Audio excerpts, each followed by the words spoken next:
Me estás bajando el sueldo a 38,000. Lo dije lo bastante alto como para que todas las cabezas en la sala se giraran como si hubiera confesado un crimen. Grayson Turner ni pestaño, dedos entrelazados, pose de gurú corporativo. Observando cómo digería el número que acababa de dinamitar mi vida. Lo que me acababan de entregar no era un ajuste salarial, era un disparo en seco a mi carrera. Pasar de 98,000 a 38,000 no podía disfrazarse de recorte. Sonaba más bien a sentencia firmada en una celda de Excel.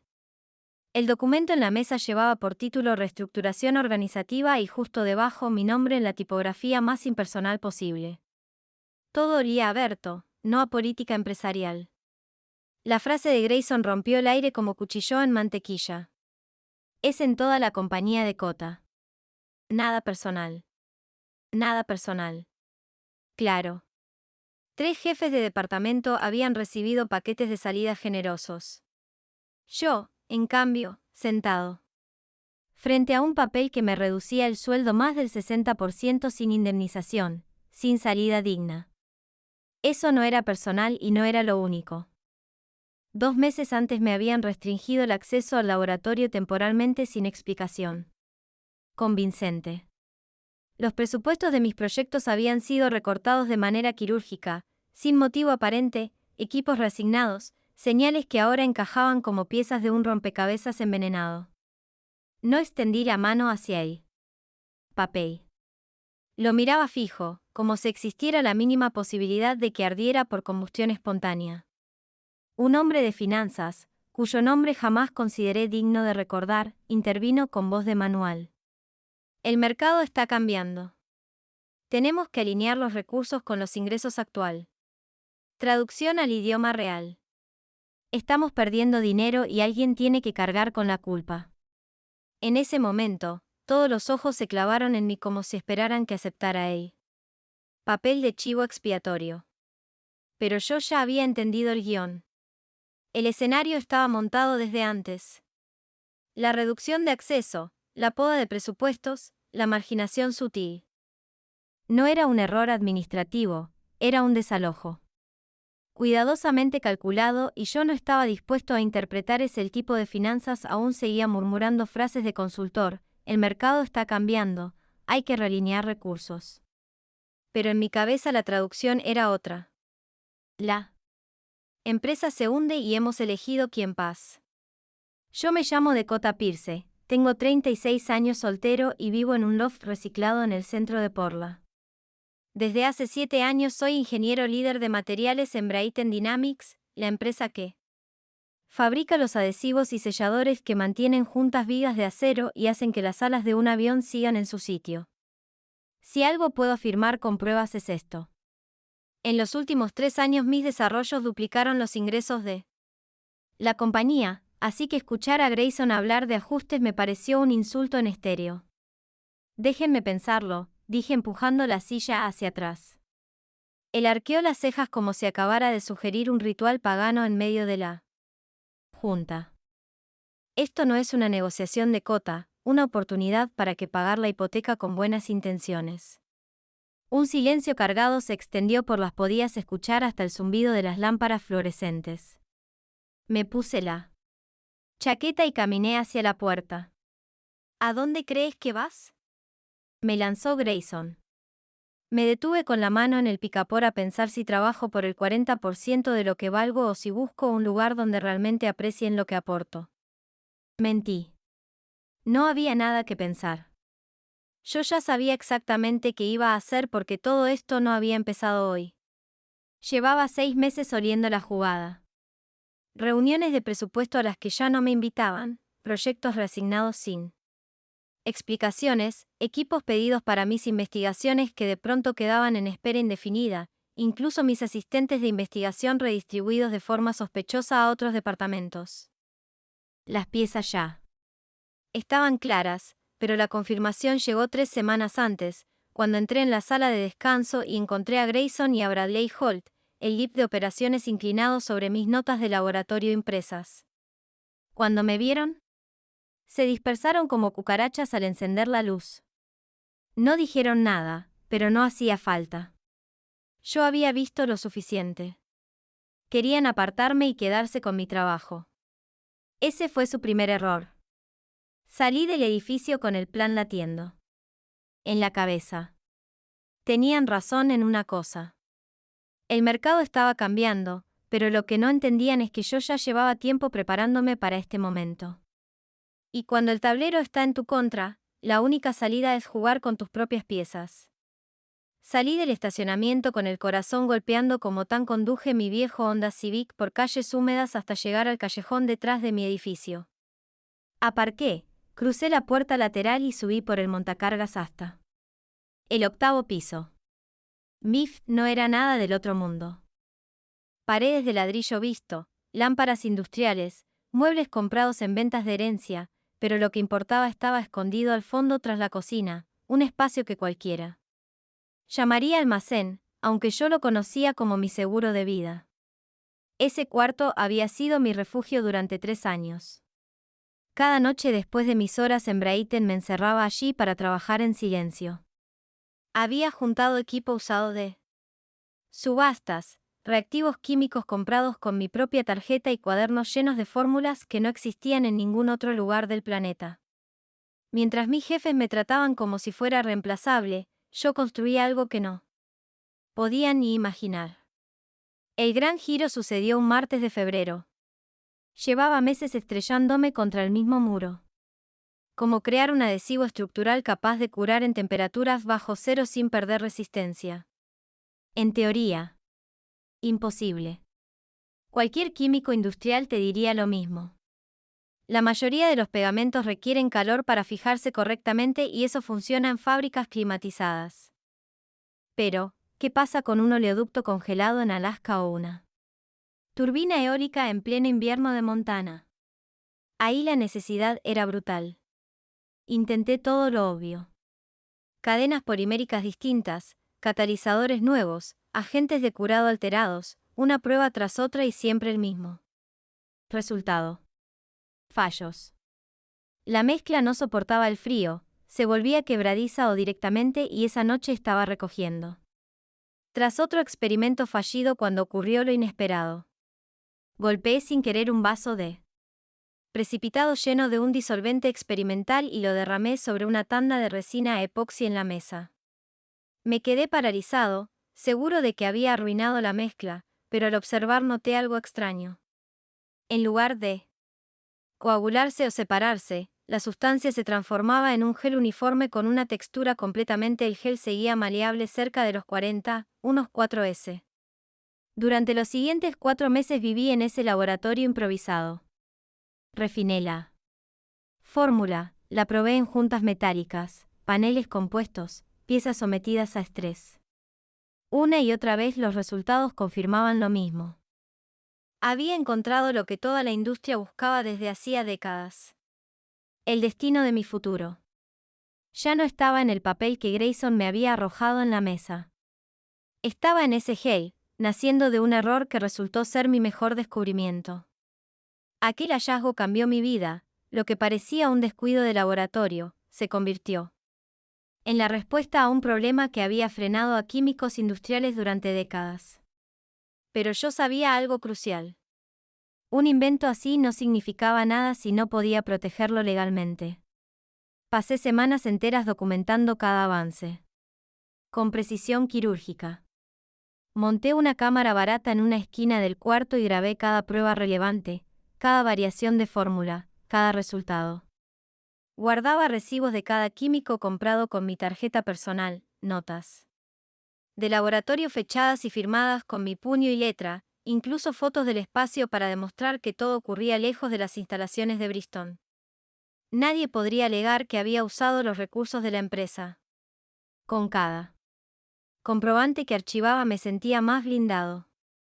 El adhesivo Sub-Zero no era solo una novedad curiosa. Tenía el potencial de transformar la construcción y la reparación en climas extremos. Imagina poder arreglar un oleoducto sin necesidad de calentar todo un tramo helado o reforzar una estructura en pleno invierno sin esperar al verano. No se trataba de un simple pegamento, sino de un cambio de paradigma en la forma de construir y mantener infraestructura. Lo más irónico era que todo ese trabajo lo había hecho fuera de la empresa que intentaba dejarme fuera del juego. Bristone había recortado mis presupuestos, frenado mis pedidos y movido a mis asistentes como piezas prescindibles en un tablero. Pero en su obsesión por reducir costos, me habían dado el mayor regalo, la motivación para trabajar solo por mi cuenta y construir algo que ellos jamás podrían reclamar como suyo. Cada noche, al terminar una tanda de pruebas, miraba mis cuadernos llenos de fórmulas y gráficos de esfuerzo. Cada línea era un testimonio de que no necesitaba a Bristone. De hecho, la empresa era un obstáculo. Mientras ellos enterraban proyectos en comités interminables, yo avanzaba con la velocidad de alguien que solo rinde cuentas a sí mismo. En ese punto no quedaba duda. Tenía que llevar el descubrimiento a un terreno seguro. Sabía perfectamente a quién llamar. Una abogada tenía fama de no dejar piedras sin mover cuando se trataba de proteger la propiedad intelectual. Su nombre, Elena Rodríguez. Me repetí un mantra mientras revisaba mis archivos una vez más. Si Bristone cree que puede arrinconarme, se equivocan. Esta vez todas las cartas están de mi lado. Si alguien podía convertir mis noches de trabajo en una fortaleza legal, era ella, conocida en Portland como una abogada de propiedad intelectual. Implacable. Tenía fama de destrozar a cualquier corporación que intentara apropiarse de lo que no le pertenecía. Le conté la situación de principio a fin, escuchó en silencio y cuando terminé disparó la primera pregunta. ¿Qué tan sólida está tu documentación? Respiré hondo y empecé a detallar. Tenía vídeos con sellos de tiempo de cada experimento importante. Conservaba recibos de cada compra, desde químicos hasta equipos de segunda mano. Mis cuadernos de laboratorio estaban fechados y firmados. Incluso había sacado fotos del espacio de trabajo para demostrar que todo se hacía fuera de verse. Elena asintió aunque no podía verla. Lo supe por el silencio medido. ¿Qué hacía después de cada respuesta? ¿Y tu contrato laboral? Cláusula de no competencia. Abrí el documento y busqué la página marcada con un post. 2 años de restricción, pero solo aplica a empleo directo con competidores. No dice nada sobre licenciar patentes propias. La escuché teclear con rapidez. Eso es muy interesante. ¿Qué tan pronto puedes presentar la solicitud? ¿Qué tan pronto la necesitas? Lispan, ayer hubiera sido ideal, pero si me mandas todo hoy. Tendremos patentes provisionales registradas antes de que cierre la oficina. Me reí por primera vez en días. Me gusta tu estilo. Ese mismo día reuní cada archivo digital, cada documento escaneado, cada grava. Elena lo recibió. Antes del mediodía y a las 5 en punto me llamó con la voz cargada de energía. Listo. 4 patentes provisionales a tu nombre. El adhesivo Sub-Zero es la estrella, pero tus otras fórmulas también son sólidas. El sellador. Resistente a impactos, los compuestos estables a temperatura y ese revestimiento anticorrosivo para ambientes marinos. Estás protegido. Colgué la llamada y me dejé caer en la silla de mi laboratorio improvisado. Miré alrededor los estantes cargados de frascos, las máquinas viejas con cinta adhesiva sujetando partes sueltas y los cuadernos apilados como ladrillos de una. Era un lugar caótico, pero en ese caos había construido algo que ninguna junta directiva podría arrebatarme. Bristone pensaba que me tenía contra la pared. Lo que no sabían era que ya había abierto una salida y la había reforzado con acero legal. A partir de ese momento, el juego había cambiado. 2 días después, recibí un correo de Grayson convocándome a una reunión de seguimiento. La frase sonaba amable, pero yo ya sabía que sería otra emboscada disfrazada de cortesía. Entré en una sala más pequeña que la anterior. Allí estaban Grayson, el vicepresidente de operaciones BRT y una mujer de recursos humanos que nunca había visto. Me senté sin prisa cuando intentaron hablar de ajustes salariales y reconsideraciones. Saqué un sobre Manila y lo dejé en la mesa. Grayson lo miró con la incomodidad de quien observa un artefacto desconocido. ¿Y eso?, preguntó la Drey. Achache, lo abrí con calma y despé 4 documentos frente a ellos como cartas en una mesa de póker. Son solicitudes de patente, todas a mi nombre. El silencio que cayó fue denso. Grayson agarró una de las hojas y su rostro perdió color al leer los encabezados técnicos. Esto no puede ser. Estas fórmulas se desarrollaron con recursos de la compañía. Me incliné hacia adelante y sonreí. En realidad, cada experimento se hizo en mi laboratorio privado con equipos y materiales comprados por mí. Todo fuera de horario. Tengo vídeos y recibos para probarlo. Bradley tomó otra hoja con las manos temblorosas. Este es el compuesto Sub-Zero. Llevamos 7 años intentando crear algo exacto. Lo interrumpí. Y no consiguieron nada porque estaban mirando en la dirección equivocada. La mujer de RH lucía perdida. No entiendo qué significa esto. Muy simple, respondí. Estoy ofreciendo a Bristol licencias exclusivas de estas 4 patentes. El precio es $50,000 mensuales por patente. Son $200,000 al mes, empezando de inmediato. Bradley se atragantó. Esos son casi 2,5 medio al año, una ganga, le respondí considerando que solo el adhesivo Sub-Zero generará decenas de millones en inglés. El ambiente se tensó como un cable a punto de romperse. Grayson golpeó la mesa con los dedos buscando recuperar control. Dakota, sé razonable. No vamos a autorizar esas cifras sin pruebas. Necesitamos revisar las fórmulas, hacer nuestros propios ensayos. La revisión ocurre después de firmar el acuerdo.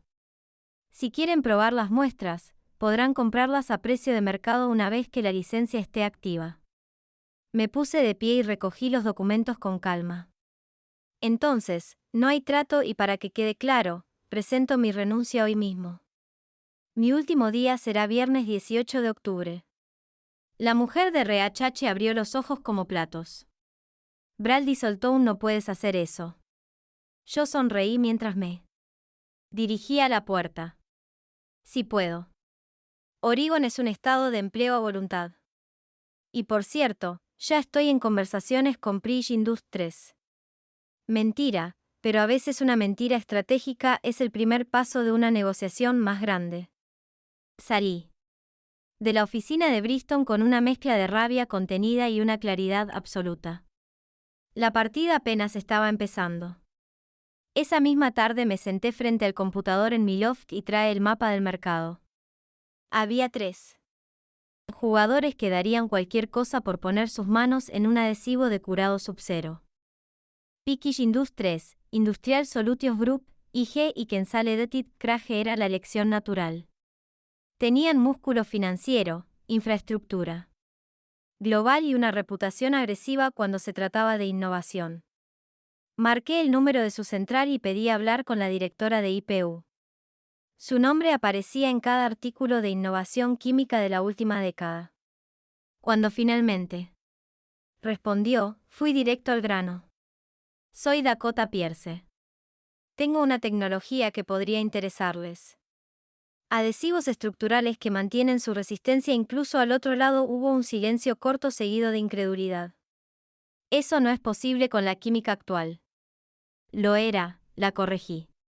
Hasta que encontré un nuevo sistema catalítico que lo cambia todo. Pidió especificaciones técnicas. En vez de enviarle papeles, ofrecí algo mejor, una demostración en persona. Mañana por la tarde, aceptó. Colgué y abrí el refrigerador de mi laboratorio improvisado. Preparé pequeñas muestras de mis 4 fórmulas. El adhesivo Sub-Zero, el sellador resistente a impactos, los compuestos estables a temperatura y el revestimiento anticorrosivo. Las guardé en viales etiquetados con descripciones de rendimiento, pero sin revelar la composición. Mi regla era simple, enseñar lo suficiente para impresionar. Nunca lo suficiente para copiar. Al día siguiente manejé hasta la sede de Pickrechen Berton. Llevaba un maletín con las muestras y la seguridad de alguien que había esperado años por este momento. Catherine me recibió en una sala de conferencias amplia acompañada por 2 ingenieros cuyos nombres se me borraron al instante. Lo primero que pedí fue obvio. Antes de empezar, necesito que todos firmen un DA. Aceptaron sin protestas. Durante 2 horas. Despegué mi arsenal. Mostré cómo el adhesivo mantenía su integridad en temperaturas donde otros se volvían masa inútil. Enseñé paneles metálicos tratados con el revestimiento anticorrosivo que habían resistido meses. En agua salada sin una mancha de ox. Hice pruebas de impacto en piezas selladas que absorbieron golpes sin agrietarse ni delaminarse. Cuando terminé, Catherine se inclinó hacia adelante con los ojos fijos en los viales. Esto es revolucionario. ¿Cómo lograste desarrollar esta formulación? 3 años de investigación independiente, completamente fuera de Bristol, todo documentado y protegido legalmente. No dijo nada por un momento, luego sonrió. Hablemos de acuerdos. Esa noche apenas dormí. Tenía claro que Picrich estaba interesada, pero no podía poner todos mis huevos en una sola canasta.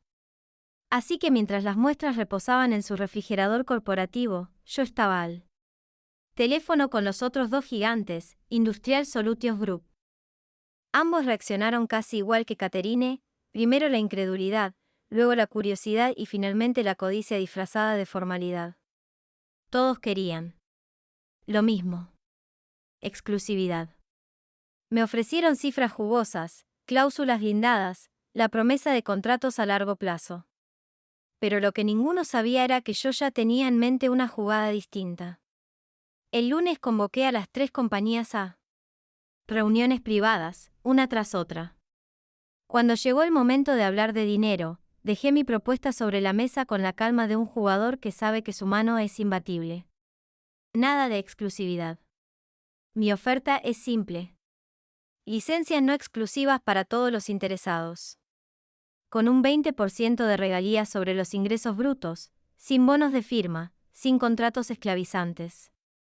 Yo mantengo la propiedad total de las patentes y el derecho de licenciar a más empresas en el futuro.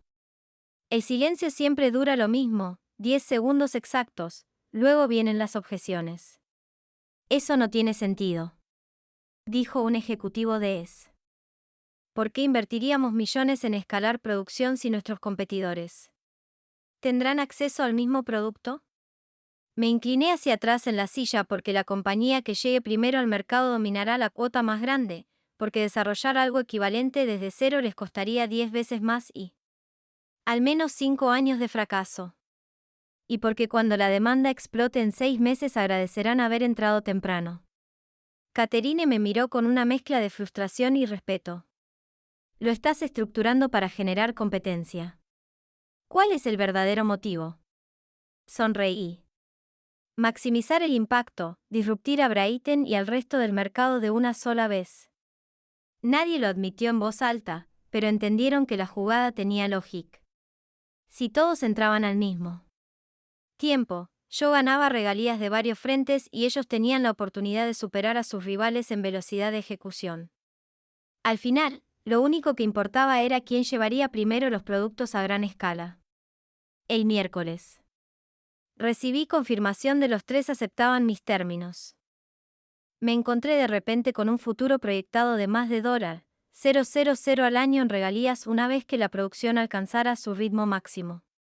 Mientras Brayton me había reducido a 38,000, yo estaba a punto de convertir mis noches de trabajo solitario en un negocio que valdría cientos de veces más. Su voz tenía ese tono entre seria y satisfecha. Dakota Brayton acaba de presentar una demanda. No me sorprendió, aunque la velocidad me confirmó su desesperación. La acusación era clara. Alegaban que mis patentes eran en realidad propiedad de Brayton y pedían una medida cautelar que me impidiera licenciar la tecnología mientras durara el juicio. En otras palabras, querían congelar mi avance antes de que despegara. ¿Tienen pruebas? Solo conjeturas, dijo Elena. Están afirmando que usaste tiempo y recursos de la empresa para desarrollarla. Nada específico, solo insinuaciones. Sonreí. Había pasado 3 años preparando este momento. Entonces, no tienen nada. Elena no perdió tiempo en darme instrucciones. Tenía que reunir todo. Recibos con fechas, vídeos con sellos de tiempo. Notas de laboratorio que demostraban que los experimentos se hicieron fuera del horario laboral. Y lo más importante, las diferencias técnicas entre mi adhesivo de curado en frío y los proyectos que Brayton llevaba años intentando. Ahí estaba la clave. Ellos se habían obsesionado con modificar cadenas poliméricas existentes para soportar bajas temperaturas. Yo había tomado otro camino, un sistema catalítico completamente nuevo. El enfoque era distinto desde su base, como comparar un motor eléctrico con uno de combustión. No había forma de que un juez confundiera eso. Elena revisó todo en detalle. Tu documentación es más limpia que un quirófano, me dijo. Lo que ellos presentan son especulaciones, correos sueltos hablando de direcciones de investigación y claro, el testimonio de Grayson diciendo que es imposible que un solo ingeniero lograra esto sin usar recursos de la compañía. Traducción, no. Cree que puede hacerlo solo, así que supone que debí robarlo. Exacto. Pero suponer no es probar. Mientras tanto, yo sabía cuál era su estrategia oculta. No se trataba de ganar en tribunales, sino de asustar a mis nuevos socios. Sí. Lograban sembrar dudas sobre la legalidad de mis patentes, quizá Pekrich, ISG y Kensaledat se echarían atrás antes de invertir millones. No podía permitirlo, así que decidí pasar a la ofensiva.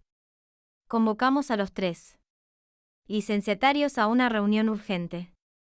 Quería mirarlos a los ojos y mostrarles por qué Brayton no tenía caso. La demanda no era una amenaza, era una oportunidad para demostrarles que a diferencia de Brayton, yo sí sabía cómo preparar cada jugada con antelación. Alquilé una sala de conferencias en un hotel del centro de Portland. Nada de oficinas ni laboratorios, un terreno neutral.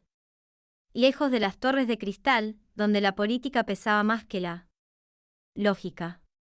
Allí llegaron Kerin Wells de Picker, de King de ICG y Emory Park, vicepresidenta de adquisiciones de Kensaledat Materials. No esperé a que se acomodaran. Coloqué mi laptop sobre la mesa y fui directo al grano. Imagino que todos ya escucharon las noticias.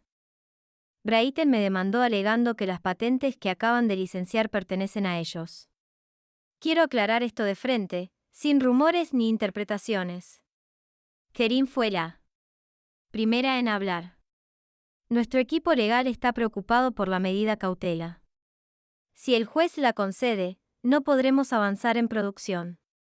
No la van a conseguir, respondí. No tienen evidencia. Y aunque intenten alargar el proceso, lo único que lograrán será retrasar, no cancelar. Dean se inclinó hacia adelante. ¿Qué clase de evidencia podrían presentar? Sonreí. Ninguna que resista en un tribunal. Y quiero mostrarles por qué abrí la primera diapositiva. Recibos de compra con mis tarjetas personales, equipos usados, químicos, instrumentos básicos, cada transacción fechada. La segunda diapositiva, vídeos con marca de tiempo mostrando pruebas realizadas de madrugada y fines de semana en mi loft. La tercera, un desglose químico comparando los intentos fallidos de Brayton. Adhesivos de curado por calor contra mi sistema catalítico SAF cadenas poliméricas distintas. Mecanismos de curado opuesto. No había coincidencias, solo enfoques radicalmente diferentes. Emory, la más escéptica, cruzó los brazos y se alegan que tu trabajo en Brayton te dio el conocimiento base para estas fórmulas. El conocimiento general intelectual, repliqué. No puedes demandar a un ingeniero por saber química. Para reclamar eso, necesitarían demostrar que la investigación de Brayton fue esencial para mis patentes. Y no lo fue. La reunión duró más de 1 hora. Cuando terminé, Catherine se recargó en la silla y sonrió por primera vez desde que entró. Esto es lo que necesitábamos. La documentación es impecable. Dina sintió. Entonces podemos seguir con los planes de producción. ¿Cuál es el cronograma, Iris? Pruebas de escalado en 2 semanas, capacidad completa en 90 días. Cerré la laptop y los miré a todos. El mercado de reparaciones de emergencia vale más de 200 millones al año. Con el adhesivo Sub-Zero podemos tomar un 30% en el primer año. Conservador, pero alcanzable. Nadie objetó. Esa mañana no solo aseguré a mis socios, también les dejé claro que Brayton estaba disparando con balas de humo. Era Tommy Briakes, mi antiguo asistente de investigación. Había sido reubicado en otro departamento justo cuando empezaron a recortar mis proyectos, pero seguíamos en contacto. Su voz sonaba tensa, casi ansiosa. Dakota, tienes que saber lo que está pasando aquí dentro. Esto es un desastre. Le pedí que me contara y lo que escuché confirmó lo que ya sospechaba. Brayton había formado 3 equipos diferentes trabajando día y noche para intentar ingeniería inversa de mis fórmulas. 16 horas diarias, materiales gastados sin control, laboratorios en estado de colapso. El problema era simple, no estaban ni cerca de lograrlo. El proyecto de compuestos resistentes al calor ya falló 6 veces seguidas, me dijo Tommy. El sellador de alta presión fue cancelado y el adhesivo Sub-Zero ni siquiera saben por dónde empezar. Lo escuchaba con calma, pero por dentro no podía evitar un nudo de emociones. Por un lado, satisfacción. Habían menospreciado mi trabajo durante años y ahora se ahogaban intentando replicar. Por otro, cierta tristeza, mis colegas, la gente de a pie, no merecían sufrir por la ceguera de la dirección y ¿el ambiente?, pregunté. Tommy soltó una risa amarga. 3 personas renunciaron en las últimas 2 semanas. Janet de control de calidad, Michael de pruebas y hasta la doctora Stevens del laboratorio de polímeros. Y no son los únicos que están pensando en irse. Todo el mundo siente que el barco se hunde. Las finanzas tampoco pintaban bien. El rumor en los pasillos era que las proyecciones trimestrales estaban destrozadas, los ingresos muy por debajo de lo que habían prometido la junta directiva y mientras tanto se quemaban millones en abogados para pelear un caso perdido contra el precio de las acciones. Ya cayó un 15% desde que salió la noticia de la demanda, añadió Tommy. Hay nervios en el directorio. Algunos creen que Grayson va a caer pronto. Colgué la llamada con la certeza de que Brayton estaba atrapada en una espiral descendente. Se aferraban a la idea de que podían salvarse copiando lo que yo había creado, sin entender que no era solo la fórmula, era el proceso, la visión, la paciencia de años de experimentos. Todo eso era mío y ya estaba protegido. Mientras ellos se desangraban intentando recuperar lo que nunca supieron valorar. Yo estaba construyendo un futuro que no dependía de comités ni presupuestos recortados. Una semana después, Elena me llamó con la voz más satisfecha que le había escuchado hasta entonces. Buenas noticias, Dakota. El juez acaba de desestimar la demanda de Bristol. Me quedé en silencio un segundo saboreando la frase. Así de rápido. Sí. Su equipo cometió un error al presentar la denuncia como emergencia. Eso los obligó a mostrar sus pruebas de inmediato y eran tan débiles que el juez las calificó de especulativas y sin fundamento. Caso cerrado, me reí. Bristol había intentado asustar a mis socios y en su prisa lo único que lograron fue dejar claro que no tenían nada. Y ahora pregunté, ahora seguimos adelante con la contrademanda por litigio frívolo. Vamos a exigir costos legales, daños por retrasos y hasta daños punitivos. Estimo alrededor de 1,2 M000 La noticia corrió rápido entre mis socios. Catherine de Picrit fue la primera en llamarme. Nuestro equipo legal revisó la decisión. Estamos libres para avanzar a máxima velocidad. La primera tanda de adhesivo Sub-Zero ya salió de producción piloto y los resultados son mejores que tus pruebas iniciales. Me explicó que a 40 VF la resistencia era un 20% superior a lo que yo había reportado. La escala industrial con sus mezcladores uniformes y control de catalizadores estaba elevando aún más la calidad del producto. Nuestro equipo de ventas ya está recibiendo llamadas de constructoras y empresas de energía. El mercado quiere esto y lo quiere. Ya colgué y me quedé mirando por la ventana. De mi loba hacia el este, donde la torre de Bristol se veía diminuta contra el horizonte. Ellos habían apostado a que yo me rendiría por miedo. En cambio, estaban a punto de ver cómo mi descubrimiento dominaba la industria. Frente a sus ojos. Las proyecciones eran contundentes. Picrich sola planeaba producir 500.000 unidades en el primer trimestre, escalando 2 millones anuales en cuanto la demanda se estabilizara. Con mis regalías del 20%. Eso significaba alrededor de $4 millones al año solo de ella. Y aún faltaban ICG y Kensale-Dote con planes similares. En cuestión de meses, mi ingreso anual proyectado saltaba de los 38,000 insultantes que me ofrecía Bristol a más de 12 millones. Esa tarde, mientras ordenaba mis cuadernos en el laboratorio improvisado, sonreí. El lugar era pequeño, caótico y lleno de equipos parchados, pero desde ahí había derrotado a una corporación que me subestimó y había construido un negocio que los dejaría atrás. La confirmación llegó de la mejor fuente posible. Otra llamada de todo. Su voz sonaba más ligera, como si estuviera disfrutando del chisme. Lo hicieron de cota. Directorio echó a Grisón. No me sorprendió. Las cifras hablaban solas.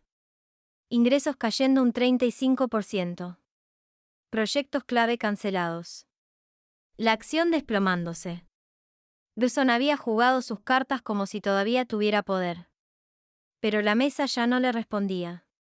Poco después, un nombre nuevo apareció en mi bandeja de entrada, Robert Fletcher, designado como sello interino. Me invitaba a un almuerzo para hablar de un futuro en Dudé, pero acepté. Tenía curiosidad por ver qué clase de discurso traía bajo el brazo. Nos reunimos en un restaurante discreto, lejos de las oficinas. Fletcher, un hombre de cabello canoso y tono pausado, parecía cansado, como alguien a quien le entregan un barco ya en llama. No perdió tiempo en cortesías. Dota, lo que te hicieron fue inaceptable. El recorte salarial, la demanda, todo mal manejado. Quiero que lo sepas. Bristol necesita corregir ese error. Lo dejé hablar. Mencionó mis 7 años de servicio impecable, mis aportes a la innovación, el impacto en los ingresos. Finalmente soltó la oferta. Queremos que regreses. Puesto de ingeniero, señor. Salario anual de $20,000. Beneficios completos y un bono de 50,000 por el daño causal. No pude evitar reír. Robert, mis regalías proyectadas este año superan los 12 millones. Me estás ofreciendo menos del 1% de lo que ya gano. Lo vi tragar saliva. Evidentemente, Grayson jamás había contado al directorio la magnitud real de mis contratos. Fletcher intentó virar la conversación hacia la reconstrucción y asociaciones futuras, pero yo ya tenía mi respuesta. Lo que necesitas es una máquina del tiempo para retroceder y no intentar destruirme cuando todavía trabajaba. El almuerzo terminó en un silencio incómodo. Lo único que me llevé fue la certeza de que Bristol no tenía remedio. 2 meses después, los titulares confirmaron el final. Bristol Dynamics se declaraba en bancarrota. No pudieron pagar sus deudas ni mantener contratos mientras sus competidores, mis socios, arrasaban con el mercado. Yo, en cambio, moví mis piezas en silencio. A través de una empresa pantalla compré parte de la propiedad intelectual secundaria de Bristol. Procesos de manufactura, protocolos de pruebas, nada relacionado con mis patentes y lo más importante, fiché a varios de sus mejores talentos. Bristol se derrumbaba. Yo estaba levantando algo nuevo sobre sus cenizas. Con Bristol reducido a polvo, era momento de construir algo propio. Lo llamé Pierce Materials Engineering, no como un gesto de ego, sino como una promesa. Esta vez la empresa llevaría el nombre de quien realmente hacía el trabajo. Mi primer movimiento fue contratar a la gente que había visto mi valor, incluso cuando Grayson intentaba borrarme. Tommy Brick fue el primero. Ahora como jefe de operaciones de investigación. Poco después se unió la doctora Stevens, una de las mejores químicas de polímeros que conocía. A ellos siguieron técnicos, asistentes y especialistas que estaban hartos de él. Caos en Bristol y querían un lugar donde su talento importara. Con el equipo listo llegaron los contratos. Pecrate quería que desarrolláramos la siguiente generación del adhesivo Subero. Industrial Solutions Group nos contrató para una línea de selladores capaces de resistir cambios extremos de temperatura. Consolid Materials, por su parte, buscaba un recubrimiento para aplicaciones militares, una especie de blindaje químico contra ambientes corrosivos. El laboratorio que antes había sido Milop se volvió insuficiente en cuestión de meses. Arrendé un espacio de 3,000 pies cuadrados en un parque industrial cerca del centro de Portland. Allí instalamos centrifugadoras profesionales, espectrómetros de última generación y sistemas de almacenamiento a temperatura controlada. Por primera vez trabajaba en un entorno diseñado para crecer, no solo para sobrevivir. Los números hablaron rápido. En el primer año, Pierce Materials alcanzó casi $8 millones en ingresos. Éramos apenas 15 personas, pero nuestras fórmulas estaban cambiando la forma en que la industria abordaba los climas extremos y las condiciones más duras. Algunos me preguntaban si me arrepentía de haber acelerado la caída de Bristol. Mi respuesta siempre era la misma. No, yo no los destruí, simplemente me negué a dejar que me destruyera. Si al principio me hubieran ofrecido un trato justo, quizá habría licenciado mis patentes a Bristol y hoy seguirían vivos. Pero no lo hicieron. Eligieron subestimarme y esa fue la decisión que los enterró. Mientras tanto, Pierce Materials no solo prosperaba, estaba sembrando una cultura distinta. Aquí cada innovación llevaba nombre y apellido. Cada aporte recibía crédito real. Mis empleados sabían que su trabajo no iba a desaparecer detrás de un PowerPoint presentado por un gerente. Lo que comenzó como un laboratorio improvisado en un almacén se estaba transformando en una empresa capaz de desafiar a gigante. Y lo mejor era que apenas estábamos empezando. 5 años después de aquella reunión en la que me ofrecieron $38,000 como si fuera un favor, mi vida era irreconocible. Pierce Materials Engineering había crecido hasta convertirse en una empresa con 120 empleados, 3 instalaciones y $50,000 en ingresos anual. Mis patentes estaban licenciadas en más de 17 países y solo el adhesivo Sub-Zero había generado millones en ventas globales, de los cuales yo recibía cerca de 40 millones en regalías. Pero el verdadero éxito no se medía en dólares, se medía en cultura. En PME cada innovación llevaba el nombre del ingeniero que la había creado. Cuando Tommy desarrollaba un nuevo protocolo de pruebas, aparecía en la patente. Cuando la doctora Steven formulaba un polímero mejorado, era ella quien presentaba los resultados a los clientes. La diferencia con Bristol era simple. Aquí nadie era invisible. Un día recibí a una joven ingeniera llamada Lana Lowe. Llegó nerviosa con un folder lleno de notas. Me contó que su empresa intentaba obligarla a ceder patentes que había desarrollado en su tiempo libre. Reconocí el patrón de inmediato. Era la misma jugada que Bristol había intentado conmigo. Llamé a Elena Rodríguez y le pregunté si quería tomar otro caso. Su respuesta fue inmediata: claro, pero esta vez hagámoslo en grande. Así nació la División de Protección de Propiedad Intelectual de Pierce Material. En 6 meses ya habíamos ayudado a 12 ingenieros de todo el país a blindar sus patentes contra empresas que intentaban apropiarse de ellas. Alana pasó de ser cliente a liderar esa unidad dentro de nuestras reuniones semanales. La sala se llenaba con 23 empleados y pronto serían más. Tommy ahora era vicepresidente de operaciones. La doctora Stevens encabezaba un proyecto de adhesivos biodegradables y Alana disfrutaba cada minuto dirigiendo la defensa legal de innovadores que antes estaban desprotegidos. En una de esas reuniones compartí un número que me enorgullecía más que cualquiera de nuestras proyecciones. 0. 0 empleados que habían renunciado ese año. Por política interna o por sentir que su trabajo no era valorado. Esa cifra generó más aplausos que cualquier balance financiero. Anuncié también la construcción de una nueva sede de 50,000 pies cuadrados con laboratorios de vanguardia y oficinas con ventanas para todos, no solo para directivos. Cuando Pierce Materials crecía, todos crecían conmigo. A veces pienso en Bristol, ya demolida, para dar paso a un complejo de uso mío. Y sonrío, no porque haya caído, sino porque de sus ruinas nació algo mejor.